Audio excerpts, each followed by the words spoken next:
Queridos, em nome de Deus, com a presença, com a participação dos bons espíritos, estão aqui com certeza nos ajudando a compreender melhor e a sairmos daqui mais instruídos a respeito de Deus, a respeito da vida. Nós damos por iniciada a nossa reunião, passando a palavra para a nossa querida Valéria, que fará a palestra da noite de hoje. Sendo que nosso horário voltou de 7 às 8, porque o pessoal começou a observar que vocês estão andando meio dormindo, meio cansado, acham que 8 e 7, de 7 às 8, né? Acho que quando é 8h20, 8h25, o pessoal já está meio assim, dando umas cochiladas. Aí, apreciando esse aspecto, o pessoal falou, não, vamos fazer de 1 hora, e nós vamos, então, voltamos para 1 hora. Pretendemos terminar às 8 horas, 8h05, ninguém vai para o inferno por causa disso, mas o horário agora volta a ser de 1 hora, tá? Valéria Cristine. Vamos lá. Boa noite a todos. E vamos aproveitar, né, esse momento precioso que a gente tem de estar reunido para estudar a doutrina espírita. E hoje fiquei pensando, né, todos nós que somos palestrantes, que estamos aqui fazendo esse trabalho de divulgação, a gente fica assim, qual o tema, né? O que eu vou falar? O que a gente vai lá refletir? O que a gente vai estudar junto? E essa semana, ao longo da semana, conversando com várias pessoas, em casa, no trabalho, a conversa gerou muito em torno das relações humanas, né? Das relações que nós temos uns com os outros, né? As afinidades, as dificuldades. Então eu falei, eu baseada nisso, motivada por essas conversas, por essa troca de ideias com as pessoas, eu resolvi trazer alguns esclarecimentos da doutrina espírita para a gente poder se situar, para esses esclarecimentos aqui ajudarem, como sempre ajudam, a gente a entender, né, essa dinâmica, que é uma das mais difíceis que a gente enfrenta aqui, né, nessa convivência, porque é uma lei divina, é lei de sociedade, né? Nós não podemos viver isolados, nós precisamos uns dos outros, e exatamente nessas oportunidades, nessas circunstâncias, às vezes, de muita dificuldade para todos nós, é que a vida, né, que é uma grande escola, vai oferecendo as oportunidades para a gente ir trabalhando tudo isso, né, essas diferenças que a gente vai encontrando. Lembrando, né, já com o esclarecimento que a doutrina espírita nos traz, que nós, cada um de nós, é uma individualidade. Cada um de nós é um espírito. É uma individualidade que pensa, que sente, que tem virtudes, que tem paixões, né? Cada um de nós é um mundo, né? É um universo particular, né? Com tudo que a gente traz em si, né? Das nossas vidas passadas, das nossas aptidões, das nossas tendências, boas ou mais. E aí, quando junta, né? Na convivência ali um com o outro, seja em todas as relações que a gente tem, né, dentro de casa, no nosso ambiente de trabalho, na vida de relação que a gente tem, né, na rua, no trânsito, em tudo, em todas as nossas relações, abrange isso para pais e filhos, e quanto mais estreitas, quanto mais juntinho a gente vem ali, mais complicado a coisa às vezes fica, porque às vezes a gente lida com uma pessoa na rua, no nosso ambiente de trabalho, a gente ainda consegue né, driblar algumas situações, a gente releva um pouco, mas quando é dentro de casa, principalmente num convívio muito íntimo, muito chegado, aí a coisa às vezes realmente fica um pouquinho complicada. Então nós vamos refletir sobre isso aqui, né? E esse ensinamento da doutrina espírita, esse grande esclarecimento que os espíritos vieram nos trazer, nos auxilia muito. E muitas dessas relações, elas são tumultuadas, são complicadas, e somente a reencarnação para fazer com que a gente compreenda o porquê dessas relações, né? Nós não estamos juntos pela primeira vez, nós provavelmente, é quase certo que as nossas relações de hoje são relações que nós já tivemos, principalmente as que a gente ainda não conseguiu resolver bem, né? Então a gente vem de novo junto, então só a reencarnação para explicar tudo isso. E aí eu separei aqui, dentro das obras básicas, a gente vai ver várias passagens do Evangelho, várias questões do Livro dos Espíritos que tratam sobre essas questões. Eu separei algumas aqui, né, porque a gente não tem muito tempo, mas já vai ajudar a gente aí nesse entendimento, nessa compreensão do que é essa vivência né, que a gente tem com o nosso próximo. E aí vem aqui, ó, parentesco e filiação, a questão 203 do Livro dos Espíritos. Os pais transmitem aos filhos uma porção de sua alma ou nada mais fazem do que lhes dar a vida animal, a que uma nova alma vem juntar depois a vida moral. Somente a vida animal, porque a alma é indivisível.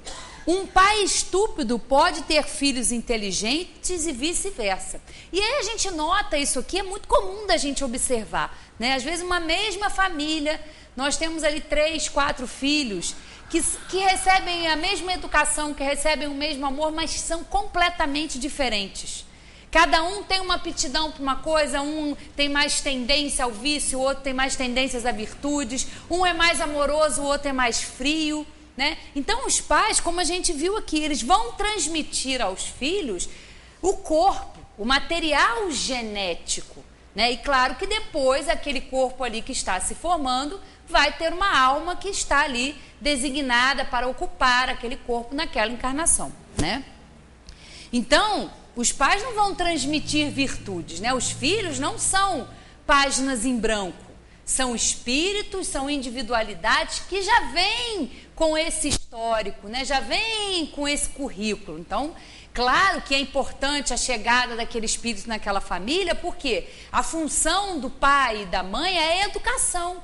É exatamente trabalhar aquele espírito que vai ter toda uma oportunidade, vai ter anos para ser ali trabalhado através da educação, através do amor que vai sendo aí desempenhado, né? A função, e uma função grandiosa, né? Diga-se de passagem, da maternidade e da paternidade também. Desde que tivemos muitas existências, o parentesco remonta às anteriores, né? Ou seja, às existências anteriores. E a resposta: não poderia ser de outra maneira. A sucessão das existências corpóreas estabelece entre os espíritos liames que remontam a existências anteriores.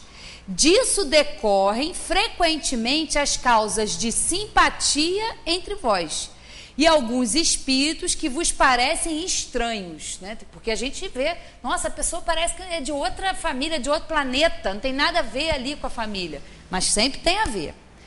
Segundo certas pessoas, a doutrina da reencarnação parece destruir os laços de família, fazendo-os remontar às existências anteriores. Ela os amplia em vez de destruí-los. Baseando-se o parentesco em afeições anteriores, os laços que unem os membros de uma mesma família são menos precários. A reencarnação amplia os deveres da fraternidade, pois no nosso vizinho ou no vosso criado pode encontrar-se um espírito que foi do vosso sangue. 205A.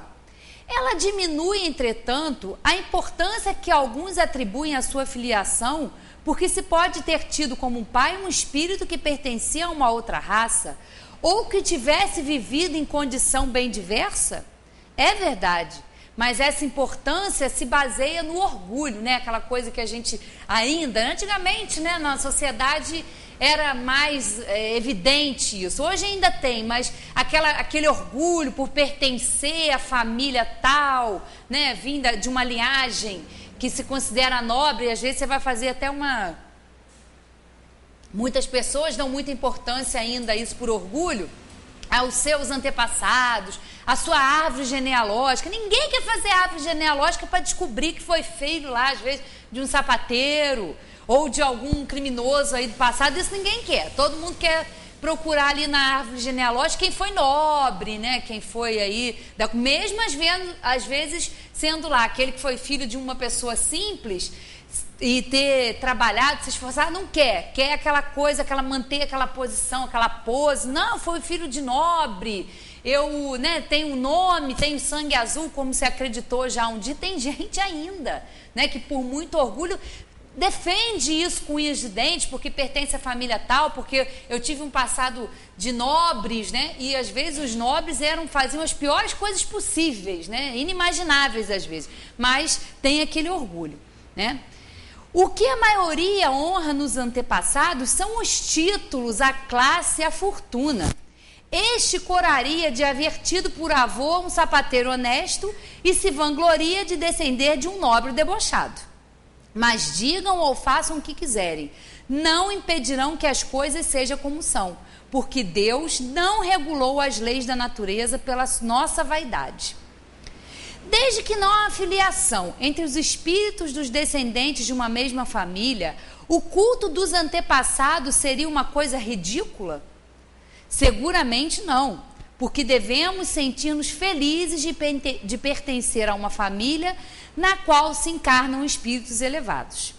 Embora os espíritos não procedam uns dos outros, não têm menos afeição pelos que estão ligados a ele por laços de família, porque os espíritos são frequentemente atraídos a esta ou aquela família por causa de simpatias ou ligações anteriores. Mas acreditai que os espíritos de vossos antepassados não se sentem absolutamente honrados com o culto que lhes tributais por orgulho. Seu mérito não recai sobre vós, senão na medida em que vos esforçais por seguir os seus bons exemplos. Somente assim a vossa lembrança lhes pode ser não agradável, mas até mesmo útil, né? E aí continua aqui, ó, semelhanças físicas e morais. Os pais transmitem aos filhos quase sempre semelhança física. Transmitem também semelhança moral? Não, porque se trata de almas ou espíritos diferentes. O corpo procede do corpo, mas o espírito não procede do espírito. Entre os descendentes das raças, nada mais existe do que a consanguinidade. De onde vêm as semelhanças morais que existem às vezes entre os pais e os filhos? São espíritos simpáticos, atraídos pela afinidade de suas inclinações. E aqui também a gente podia acrescentar, né, da onde vêm também as antipatias, porque a gente vê, né, as antipatias grandes, às vezes, e em relações que já são muito próximas, exatamente para serem sublimadas pelo amor, né? Mas nem todas as mães, por exemplo, né, amam incondicionalmente aquela criança que ela está recebendo, porque ali pode haver um espírito que tem que estar junto dela naquela encarnação, mas são espíritos com muita dificuldade, são inimigos de outras épocas, que já vêm numa relação muito íntima, muito estreita, que é a da maternidade, que é a da paternidade, para realmente, através do amor, sublimar, né, aquelas dificuldades, aquelas diferenças. E como a gente viu aqui, né, essas semelhanças são físicas, mas as morais não, porque nós somos individualidades, né? Cada um é um espírito com histórico, com uma aptidão, como a gente já falou aqui. Aí agora a gente vem aqui, olha, para o Evangelho, e tá lá, ó, a reencarnação fortalece os laços de família, ao passo que a unicidade da existência os rompe. Os laços de família não sofrem destruição alguma com a reencarnação, como pensam certas pessoas. Ao contrário, tornam-se mais fortalecidos e apertados. O princípio oposto, sim, os destrói.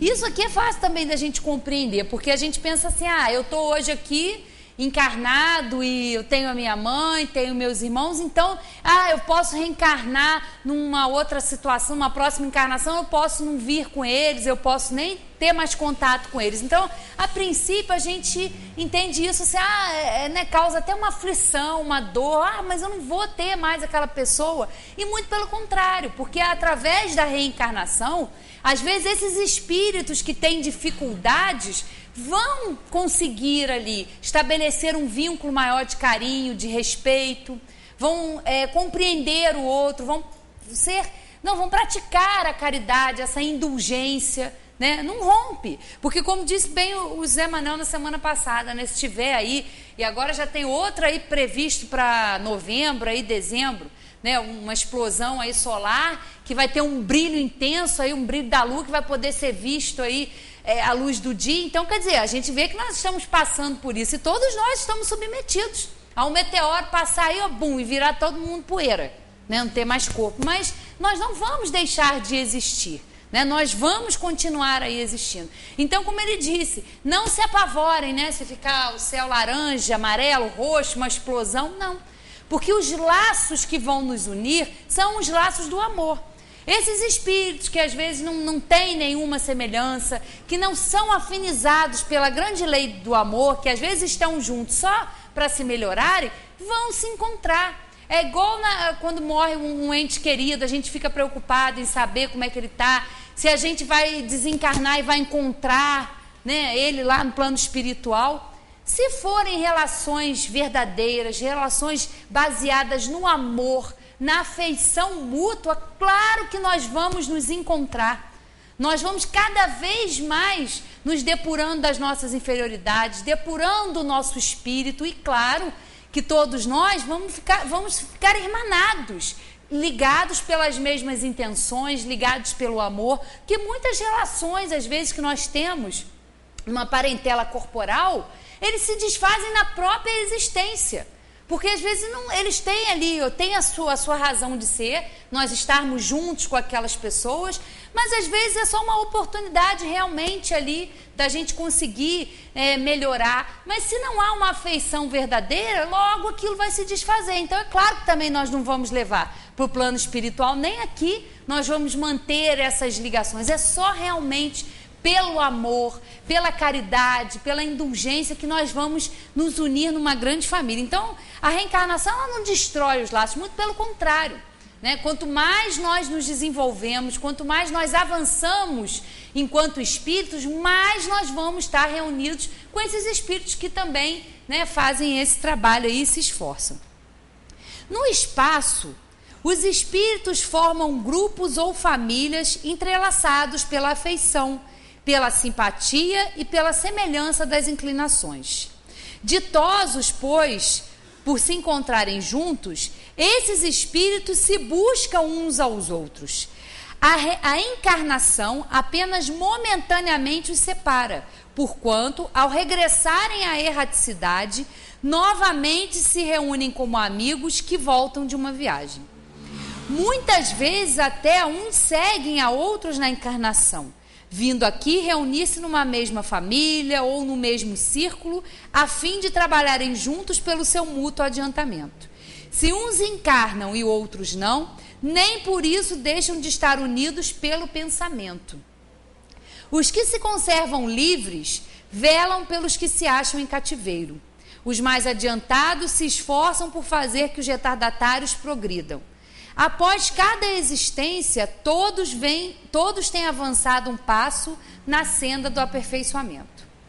Cada vez menos presos à matéria, mais viva se lhes torna a afeição recíproca, pela razão mesma de que, mais depurados, não têm a perturbá-la o egoísmo nem as sombras das paixões. Podem, portanto, percorrer assim ilimitado número de existências corpóreas, sem que nenhum golpe receba a mútua estima que os liga. Está bem visto que aqui se trata de afeição real, de alma a alma, única que sobrevive à destruição do corpo. Porquanto os seres que neste mundo se unem apenas pelos sentidos, nenhum motivo têm para se procurarem no mundo dos espíritos. Duráveis somente o são as afeições espirituais. As de natureza carnal se extinguem com a causa que lhes deu origem. Ora, semelhante causa não subsiste no mundo dos espíritos, enquanto a alma existe sempre.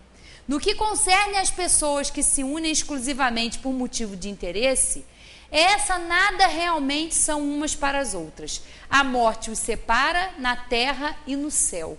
Né? Então isso aqui a gente vê, né, que nós estamos juntos por um motivo. Ninguém está na nossa vida por acaso. Nós não temos aquele familiar complicado. Nós não temos aquele chefe complicado. Nada é por acaso. Essas relações são as relações necessárias para nós e para eles também, que estão ali convivendo, que nós estamos próximos. Então é importante, não é por acaso, né? As pessoas que chegam até nós, né, por um vizinho, uma pessoa que a gente conhece, que a gente se afiniza, também se afiniza e também, né, são as uniões simpáticas e antipáticas, como a gente vai ver aqui também. Tem isso. Então, o que realmente vai manter a gente unido, seja aqui na matéria ou fora dela, é o amor. É a intenção no bem, é o pensamento de amor que vai nos unir. Se nós temos relações baseadas no interesse, baseadas no egoísmo, em querer tirar vantagem, essas relações elas vão perder a sua importância já aqui. Né? As que realmente vão ser verdadeiras são duráveis, são eternas. Né? Nós podemos ter uma família espiritual, termos um grupo, como a gente viu aqui, uma família, espíritos muito unidos na erraticidade, que tem às vezes que encarnar em situações diferentes, em lugares diferentes, em famílias diferentes, para às vezes ajudar aquelas famílias, mas nós continuamos unidos por pensamento, não há separação. Né? Não tem barreira para o espírito, para o amor, para o pensamento, não há barreiras físicas, então não há barreira de distância. Né? A gente se afiniza, a gente dorme, toda noite a gente se emancipa, a gente vai ter contato com esses entes queridos nossos de outras existências, sempre na emancipação, que estejam eles em situações diversas nesse universo, nesses universos, nada é barreira para o espírito. Então essas afeições verdadeiras, elas vão sempre existir, né? A união e a afeição que existe entre pessoas parentes são um índice da simpatia anterior que as aproximou. Daí vem que, falando-se de alguém cujo caráter, gostos e pendores nenhuma semelhança apresentam com as dos seus parentes mais próximos, se costuma dizer que ela não é da família. Dizendo-se isso, enuncia-se uma verdade mais profunda do que se supõe. Deus permite que nas famílias ocorram essas encarnações de espíritos antipáticos ou estranhos com o duplo objetivo de servir de provas para uns e para outros de meio de progresso. Assim, os maus se melhoram pouco a pouco ao contato dos bons e por efeito dos cuidados que se lhes dispensam. O caráter deles se abranda, seus costumes se apuram, as antipatias se esvaem. É desse modo que se opera a fusão das diferentes categorias de espíritos, como se dá na Terra com as raças e os povos. Né? Então aqui fica muito claro, porque se fosse todo mundo simpático, seria muito bom, né? Mas todo mundo ia ser, todo mundo irmão, aquela fraternidade, não ia ter aquele, como igual Sueli, acho que é uma historinha que ela conta do porco espinho, né? Que nós temos que manter uma certa distância às vezes, porque os porcos espinhos, eles se mantêm afastados um pouquinho uns dos outros, porque senão é um machucando o outro, é um, com os espinhos. Então a gente tem que manter assim também uma certa distância assim, para poder também trabalhar. E se fosse tudo muito bom, nós não estaríamos aqui. Em planetas superiores, claro que os espíritos que estão lá reunidos, que já se depuraram, estão em melhores condições morais do que nós, já vivem isso, já experimentam essa fraternidade, essa irmandade. Agora aqui não. Nós precisamos desse atrito, nós precisamos polir essas arestas, né? Nós somos pontiagudos, nós temos esses espinhozinhos, então às vezes na dificuldade, é no atrito que a gente vai conseguindo aí diminuir essas diferenças, né? Exatamente nesses momentos, nessas horas, com essas pessoas, que nós temos uma grande oportunidade de trabalhar a caridade, né? Que a caridade, ela é muito maior, ela é muito ampla, muito ampla. Jesus entendia a caridade como a indulgência para com todos, a caridade, o perdão das ofensas. E nós sabemos como é difícil, né? Como nós nos magoamos, como a gente ainda tem essa dificuldade de lidar com o outro quando está muito próximo. Mas exatamente Deus permite isso, porque naquela reunião ali de espíritos simpáticos, muitas vezes vai ter um espírito antipático. Para quê? Para que os bons o ajudem também a evoluir. E para que aquele espírito rebelde, refratário, esteja num meio onde ele vai possibilitar, né? Vai ser possibilitado a ele trabalhar isso, receber esse amor, essa educação que muitas vezes ele não recebe em outras ocasiões, né? E aí vem aqui, ó, a parentela corporal e a parentela espiritual. Os laços do sangue não criam forçosamente os liames entre os espíritos. O corpo procede do corpo, mas o espírito não procede do espírito, porquanto o espírito já existia antes da formação do corpo. Não é o pai quem cria o espírito de seu filho. Ele mais não faz do que lhe fornecer o invólucro corpóreo, cumprindo-lhe, no entanto, auxiliar o desenvolvimento intelectual e moral do filho para fazê-lo progredir. Os que encarnam numa família, sobretudo como parentes próximos, são as mais das vezes espíritos simpáticos, ligados por anteriores relações, que se expressam por uma afeição recíproca na vida terrena. Mas também pode acontecer, sejam completamente estranhos uns aos outros. Esses espíritos, afastados entre si por antipatias igualmente anteriores, que se traduzem na Terra por um mútuo antagonismo, que aí lhes serve de provação. Não são os da consanguinidade os verdadeiros laços de família, e sim os da simpatia e da comunhão de ideias, os quais prendem os espíritos antes, durante e depois de suas encarnações. Segue-se que 2 seres nascidos de pais diferentes podem ser irmãos pelo espírito. Podem ser mais irmãos. Segue-se que 2 seres nascidos de pais diferentes podem ser mais irmãos pelo espírito do que se fossem pelo sangue. Podem então atrair-se, buscar, sentir prazer quando juntos, ao passo que 2 irmãos consanguíneos podem repelir-se conforme se observa todos os dias. Problema moral que só o Espiritismo poderia resolver pela pluralidade das existências. Há, pois, 2 espécies de famílias: as famílias pelos laços espirituais e as famílias pelos laços corporais. Duráveis, as primeiras se fortalecem pela purificação e se perpetuam no mundo dos espíritos, através das várias migrações da alma. As segundas, frágeis como a matéria, se extinguem com o tempo e muitas vezes se dissolvem moralmente já na existência atual. Foi o que Jesus quis tornar compreensível, dizendo de seus discípulos: aqui estão minha mãe e meus irmãos, isto é, minha família pelos laços do Espírito, pois todo aquele que faz a vontade de meu Pai, que está nos céus, é meu irmão, minha irmã e minha mãe. E aqui entra um exemplo, né, dos laços realmente espirituais, a adoção, né?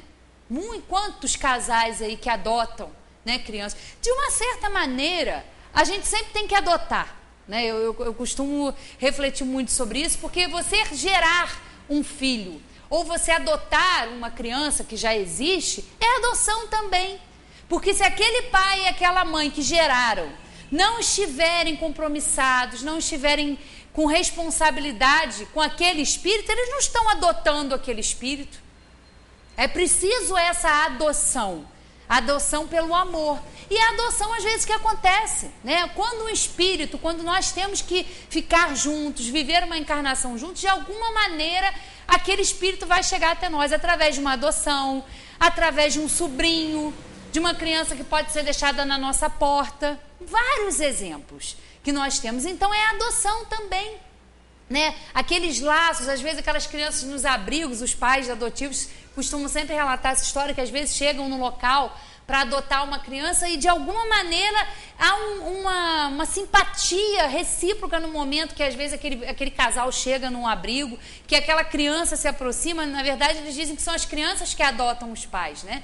Mas o que é isso? É essa união, essa necessidade desses espíritos estarem juntos. E se não for pela gestação, vai ser de uma outra forma, né? Como a gente viu aqui, os laços verdadeiros são os espirituais. Por isso que às vezes a gente tem mais amor, a gente tem mais afinidade com pessoas que não são do nosso convívio familiar do que com a família, com vizinhos, amigos, colegas de trabalho, né? Nós temos uma relação muito gostosa, muito simpática, muito amorosa, e às vezes a gente não consegue ter isso dentro da nossa casa, né? No nosso ambiente familiar.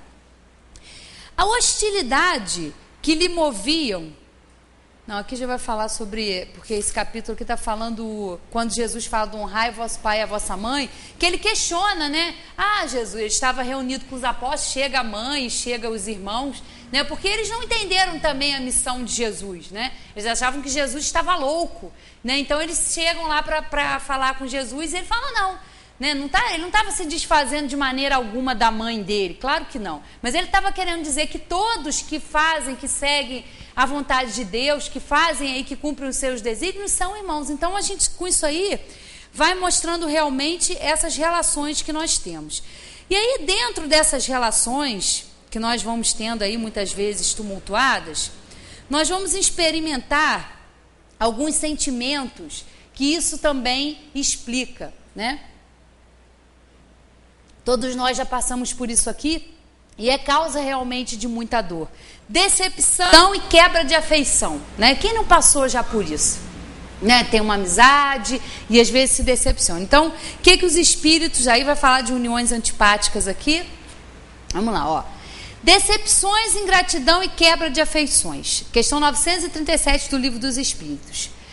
As decepções provocadas pela ingratidão e pela fragilidade dos laços de amizade não são também para o homem de coração uma fonte de amarguras? Sim, mas já vos ensinamos a lastimar os ingratos e os amigos infiéis, que serão mais infelizes do que vós. A ingratidão é filha do egoísmo e o egoísta encontrará mais tarde corações insensíveis, como ele próprio foi. Pensai em todos os que fizeram mais bem do que vós, que valiam mais do que vós e, no entanto, foram pagos com a ingratidão. Pensai que o próprio Jesus, quando na terra, foi injuriado e desprezado, tratado de patife e impostor, e não vos admireis de que o mesmo vos aconteça. Que o bem que fizeste seja a vossa recompensa neste mundo, e não vos importeis com o que dizem os beneficiados. A ingratidão é uma prova para a vossa persistência em fazer o bem. Isso vos será levado em conta, e os que não vos foram reconhecidos serão punidos tanto mais quanto mais houver sido a sua ingratidão. E aí aqui entra uma sequência aí do que a Sueli estava falando aqui na semana passada, né, da bem-aventurança. Bem-aventurados os brandos e os pacíficos, né? E nessas circunstâncias, o que nós temos que trabalhar e muito é isso.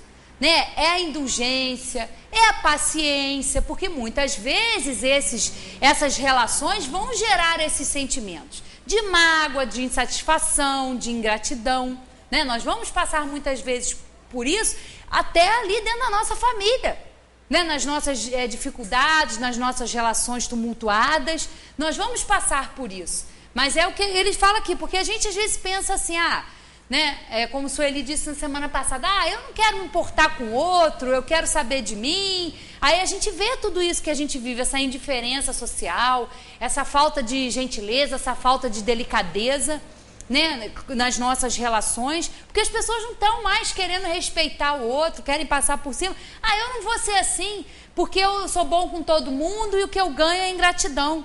O que eu ganho não tem um reconhecimento, mas muitas vezes também nós queremos, né, por orgulho, por vaidade, ser reconhecidos. E aqui eles dizem muito bem, né? Que o bem que fizeste seja a vossa recompensa. Se nessas relações nós vamos, às vezes, passar por essas ingratidões, decepções, isso é uma prova para nós persistirmos em fazer o bem. Porque muitas vezes a gente se magoa e a gente quer mudar a nossa conduta, a nossa maneira de ser. Eu não vou ser assim, eu sou muito bom, eu quero ajudar todo mundo, eu só penso com o coração, eu só me dou mal. Né? A gente não está se dando mal. Se tem pessoas que ainda não têm a capacidade de reconhecer, têm dificuldades, como nós também temos, eles é que vão responder por isso. Nós não temos que mudar a nossa conduta, a nossa maneira de agir no bem, no nosso esforço em agir bem, só porque às vezes a gente vai encontrar essas dificuldades nessas relações, né? As decepções causadas pela ingratidão não podem endurecer o coração e torná-lo insensível? Seria um erro pensar assim, porque o homem de coração, como dizes, será sempre feliz pelo que praticar. Ele sabe, se não o reconhecerem nesta vida, na outra o farão. O ingrato sentirá então remorso e vergonha. Esse pensamento não impede que o seu coração se sinta ferido. Ora, disso não pode nascer-lhe a ideia de que seria mais feliz se fosse menos sensível? Sim, se ele preferir a felicidade do egoísta, uma bem triste felicidade. Se ele sabe, no entanto, que os amigos ingratos que o abandonam não são dignos da sua amizade e que se enganou a respeito dos mesmos, não deve mais lamentar a sua perda. Mais tarde encontrará os que melhor o compreenderão. Lamentai os que vos tratam dessa maneira, que não mereceis, pois terão uma triste recompensa. Mas não vos aflijais por isso, é o meio de vos elevardes sobre eles. A natureza deu ao homem a necessidade de amar e ser amado. Um dos maiores gozos que lhe são concedidos na terra é o de encontrar corações que simpatizem com o seu. Ela lhe concede assim as primícias da felicidade que lhe está reservada no mundo dos espíritos perfeitos, onde tudo é amor e benevolência. Essa é uma aventura recusada ao egoísta, né? Então a gente vai vendo, claro, que decepciona, que chega um momento que a gente não quer mais ser assim, que a gente não quer mais se importar, mas isso é o egoísmo falando mais alto, né? É a nossa... E muitas vezes a gente precisa observar isso aqui com calma e fazer um exame de consciência, coisa que não é muito fácil, e perceber que às vezes a gente fica decepcionado, se sente magoado pelo outro, mas porque às vezes a gente espera muito do outro, e às vezes o outro não tem para dar. Aí entra a caridade, né? Como a gente já falou aqui, a caridade, a indulgência, o perdão, porque nós somos espíritos também, somos individualidades, que temos os nossos defeitos, temos as nossas limitações. E quando a gente passa a olhar o outro dessa maneira, a gente, isso ajuda muito a gente, porque se a gente precisa de perdão, se a gente precisa de indulgência, é claro que a gente também tem que tratar o outro com perdão, com indulgência, porque às vezes a gente quer de uma pessoa uma coisa que ela não tem para dar. A gente quer uma atenção, a gente quer um amor que às vezes a pessoa não tem maturidade para oferecer. Ela está fazendo o que ela acha certo, ela está dando o que ela pode, mas às vezes não é o que a gente quer. Então, às vezes, a gente se decepciona com as pessoas, ou se sente que a gente está sempre sofrendo ingratidão, mas nós temos que observar se essa origem não está em nós. Às vezes, na expectativa que a gente coloca no outro demais, que a gente espera demais. Então, vamos agir, vamos olhar para o nosso semelhante com amor, com caridade, porque a gente quer ser tratado assim. Então, vamos tratar assim também, né? É uma máxima que a gente tem que observar.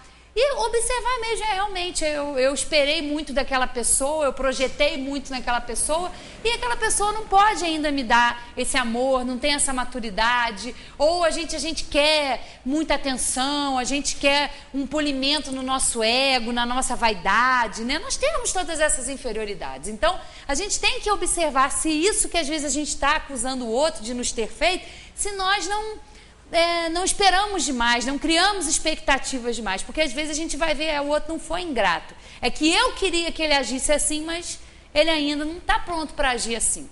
Ele não está pronto para perdoar. Porque a gente sabe que isso tudo é um preparo que a gente vem fazer aqui, né? A nossa grande missão é individual, intransferível, mas a nossa grande missão é essa.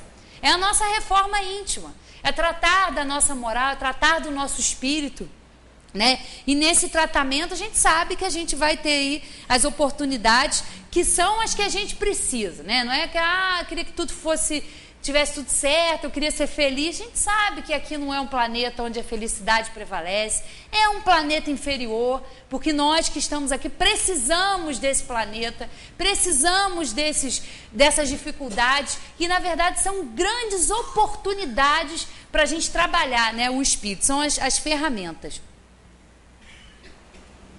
Aqui, ó, uniões antipáticas. Vamos lá, ó. Desde que os espíritos simpáticos são levados a se unir, como se explica que entre os encarnados a afeição frequentemente existe apenas de um lado e o amor sincero seja recebido com indiferença e mesmo com repulsa? Como, além disso, a mais viva afeição entre dois seres pode se transformar em antipatia e algumas vezes em ódio? Aí a resposta: Não compreendes, então, que seja uma punição, embora passageira? Além disso, quantos há que pensam amar perdidamente porque julgam apenas as aparências? E quando são obrigados a viver em comum, não tardam a reconhecer que se tratava somente de uma paixão material. Não é suficiente estar enamorado de uma pessoa que vos agrada e que supondes dotadas de belas qualidades. É vivendo realmente com ela que a podereis apreciar, né? Aqui está falando mais das uniões, né? Casamentos, relacionamentos assim, mas aqui a gente pode estender para todos os relacionamentos, né? Quantas uniões, por outro lado, que a princípio pareciam incompatíveis e com o correr do tempo, quando ambos se conheceram melhor, se transformaram num amor terno e durável, porque estava baseado na estima recíproca. É necessário não esquecer que o espírito é quem ama e não o corpo, e que, dissipada a ilusão material, o espírito vê a realidade. Há duas espécies de afeição, a do corpo e a da alma, e frequentemente se toma uma pela outra. A afeição da alma, quando pura e simpática, é duradoura. A do corpo é perecível, eis porque os que se julgam amar com um amor eterno acabam se odiando quando passam a ilusão. A falta de simpatia entre os seres destinados a viver juntos não é igualmente uma fonte de sofrimentos, tanto mais amarga quanto envenena toda a existência? Muito amarga, de fato, mas é uma dessas infelicidades que, na maioria das vezes, sois a primeira causa. Em primeiro lugar, as vossas leis são erradas, porque acreditais que Deus vos obriga a viver com aqueles que vos desagradam? Depois, nessas uniões, procurais quase sempre mais a satisfação do vosso orgulho e da vossa ambição do que a felicidade de uma afeição mútua. E sofreis, então, apenas a consequência dos vossos preconceitos. Mas, nesse caso, não haverá quase sempre uma vítima inocente? Sim, e isso é para ela uma dura expiação. Mas a responsabilidade de sua infelicidade recairá sobre as que a causaram. Se a luz da verdade tiver penetrado em sua alma, ela se consolará com a fé no futuro. De resto, à medida que os preconceitos se enfraquecem, desaparecerão também as causas dessas infelicidades íntimas, né? Então aqui, né, de uma forma assim resumida, a gente viu a importância da gente compreender isso, né? E a grande missão dos espíritos, quando vieram trazer para nós, humanidade, esses esclarecimentos, foi exatamente essa, a de nos ensinar, a de nos mostrar, para fazer com que a gente compreenda essas relações. São recursos, são esclarecimentos, são reflexões que nós vamos recebendo na nossa consciência e vamos trabalhando para quê? Para facilitar a nossa existência. Não é para nos poupar disso, porque a gente sabe que nós precisamos dessas provas, precisamos dessas expiações, precisamos desses conflitos exatamente para trabalhar, né, a nossa alma, trabalhar o espírito, porque o corpo a gente deixa aqui, como disse muito bem, José Manuel disse, foi o enterro, o corpo está ali, acabou a existência corporal, mas a vida para o espírito continua. E isso é muito importante, saber também dessas afeições, porque as pessoas às vezes é uma causa de grande desconforto, de grande tristeza, de grande aflição às vezes, para os que aqui ficam, saber como os parentes estão, saber, está perdido, não, nada está perdido, principalmente se é uma relação que está envolvida pelo amor, como a gente viu aqui. Então só a reencarnação para explicar tudo isso e para situar a gente na nossa vida, fazendo com que a gente compreenda que a gente precisa daquelas pessoas que estão ao nosso redor. É através delas que nós vamos exercer a caridade, que nós vamos aproveitar ali, elas são as ferramentas que nós precisamos ir, né, quebrando essa casca dura que aí está em volta do nosso espírito, que são as nossas paixões que nos prendem, né? E outra questão também, que é a reencarnação, que a existência do espírito, ela pode nos ajudar, é em questão do desapego também, porque a gente fala em apego, Mas não é o apego só à matéria, é o apego também àqueles nossos parentes. É o apego, às vezes, exagerado que a gente tem com um familiar. Então, às vezes, quando a gente perde aquele ente querido, a gente se desespera. As pessoas se desesperam porque perdeu. Não, não está perdido. Né? Aquele filho, aquela mãe, aquele nosso ente querido, ele continua a sua atividade no plano espiritual, ele continua no trabalho do seu aperfeiçoamento. Não é, a gente não se desliga. E isso também nos ajuda ao apego. Quantos também que estão no plano espiritual, que desencarnam, ficam às vezes muito preocupados também com os que ficaram aqui. Ah, mas eu deixei a minha mãe, eu deixei os meus filhos, como é que vai ser? Né? Um motivo às vezes de desespero para aquele que desencarna. Mas aí é nesse momento que a gente tem que aprender a confiar em Deus. Confiar num Deus que é infinitamente justo, que é infinitamente sábio, que não nos deixa desamparados. Como a gente pode, como pode passar pela nossa cabeça, pela cabeça das pessoas, que Deus ia permitir essa convivência agradável, essa convivência que às vezes não é agradável e que a gente vai tornar agradável exercitando tudo isso? Como Ele poderia nos separar? Nós nunca mais vamos ver? Não. Nós vamos nos encontrar sim, quanto mais afinizados nós estivermos, também vamos continuar. Mas é claro, porque isso também é uma forma da gente se apegar. Não, eu tenho essa família agora, eu não quero perder, na outra encarnação não vou ver mais essa pessoa. Claro que a gente vai estar sempre irmanado, claro que a gente vai estar sempre em contato. Não é o corpo, não é através do corpo que a gente convive, é através do espírito. E para o espírito não há barreiras, né? Para o amor, para os bons pensamentos, não há barreira. Assim também como não há barreira para os maus pensamentos, para as antipatias.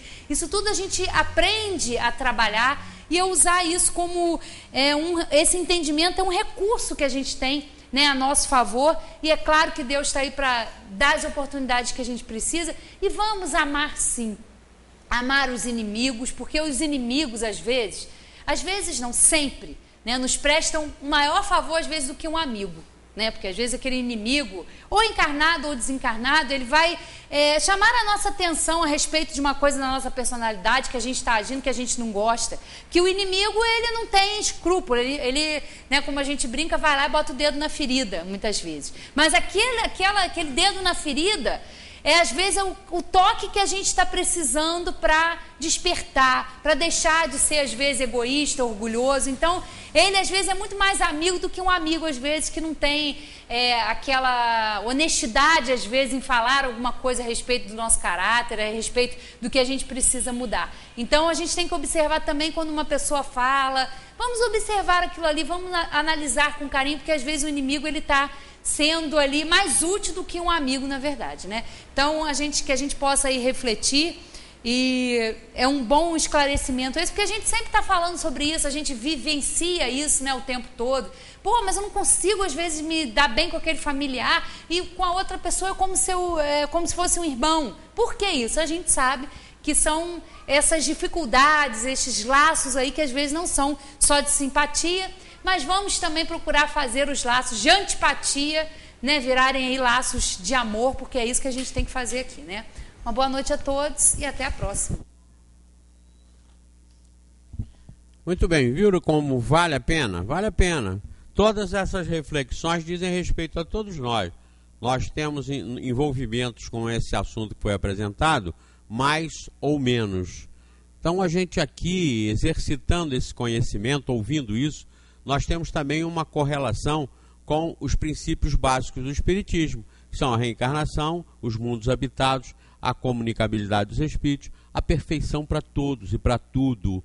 Então é uma doutrina que realmente nos fortalece, nos dá tranquilidade, nos dá segurança, apesar de passarmos por todos os problemas que a vida nos proporciona e que fazem parte das nossas provas.